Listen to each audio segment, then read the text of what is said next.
Добро пожаловать в мой канал. Infographie vise actu. Beaucoup de lois, directives, ordonnances et autres réglementations entrent en vigueur ce 1er avril. On retiendra, entre autres, la revalorisation des allocations familiales, du minimum vieillesse, mais aussi de la prime pour changer sa chaudière au fioul, ou la baisse des tarifs réglementés du gaz. Chèque énergie. Depuis le 1er janvier, le chèque énergie remplace les tarifs sociaux de gaz et d'électricité. Mais la très grande majorité des 4 millions de bénéficiaires vont le recevoir en avril. Son montant moyen s'élève à 150 €. Minimum vieille. Seule allocation de solidarité aux personnes âgées, ASPA, augmente de 30 € à 833 € par mois pour une personne seule. Le décret permettant cette hausse est attendu d'ici au 1er avril. D'autres revalorisations exceptionnelles de 35 € au 1er janvier 2019 et 35 € en janvier 2020 sont prévues dans le budget 2018. Ces 3 hausses permettront à Emmanuel Macron d'honorer sa promesse de campagne d'augmenter le minimum vieillesse de 100 €. Chaudière au fioul. Bonne nouvelle pour les ménages en précarité énergétique qui changent leur chaudière au fioul pour un modèle utilisant des énergies renouvelables. Ils pourront, sous condition de ressources, bénéficier d'une prime revalorisée ce mois d'avril, entre 2 000 et 3 000 € contre 800 à 1 300 € auparavant. RSA, allocation adulte handicapé, plusieurs prestations vont augmenter de 1% au 1er avril, en ligne avec l'inflation. Le revenu de solidarité active, RSA, passe à 550,93 € par mois pour une personne seule. Résidant en métropole, la prime d'activité, aide aux travailleurs à revenus modestes, va atteindre 531,51 € pour une personne seule sans enfant. L'allocation aux adultes handicapés, AAH, passe à 819 € maximum. L'AAH doit par ailleurs connaître des revalorisations exceptionnelles au 1er novembre, à 860 € et au 1er novembre 2019 pour atteindre 900 €. Allocation familiale, de soutien familial. Les allocations familiales augmentent également de 1%.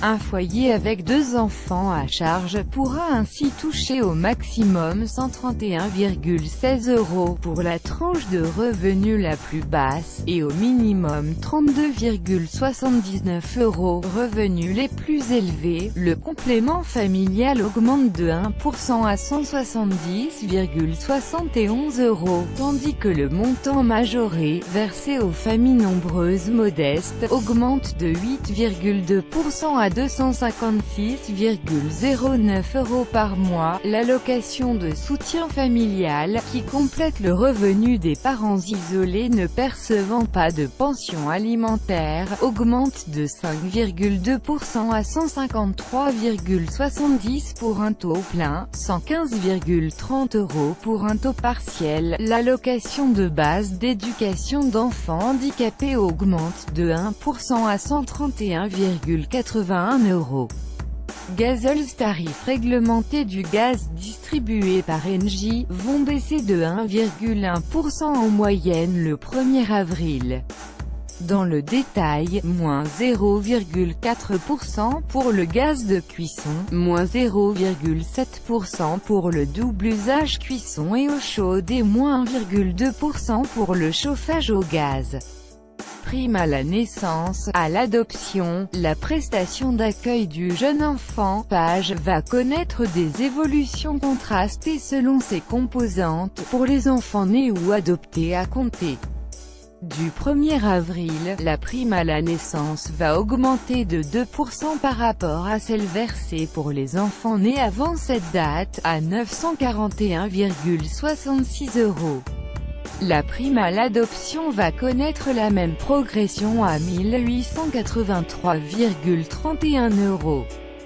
Ces deux prestations n'avaient pas connu d'augmentation depuis avril 2013, l'allocation de base va en revanche diminuer de 7,5% à 170,71 € pour un taux plein, moins 13,9 € par mois, et à 85,36 € pour un taux partiel, pour les enfants nés ou adoptés à compter d'avril, en raison d'un alignement des barèmes et plafonds sur ceux du complément familial. Complément de mode de garde. Le complément de libre choix du mode de garde, CMG, augmente de 1%. Par exemple, pour les enfants jusqu'à 3 ans, la somme maximale sera de 467,41 € et la somme minimale de 176,82 € en fonction des ressources, pour l'emploi direct d'une assistante maternelle ou garde à domicile. Congé parental en hausse de 1%, sa rémunération passe à 396,01 € pour un taux plein. Nouveau carnet de santé. Le nouveau carnet de santé donné aux parents lors de la naissance d'un enfant sera distribué à partir du 1er avril. Principales évolutions, des messages de prévention enrichis et actualisés, l'introduction de nouvelles courbes de suivi de la croissance des enfants, de nouvelles recommandations vaccinales, etc.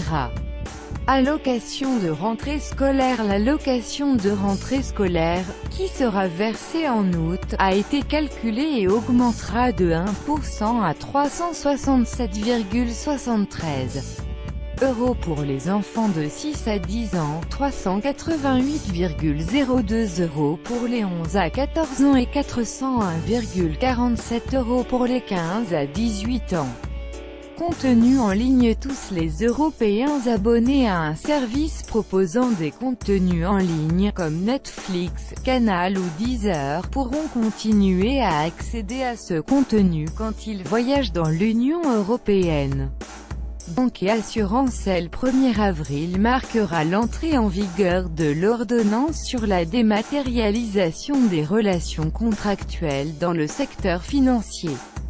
Les supports dématérialisés, les envois recommandés électroniques, la signature électronique seront de plus en plus utilisés.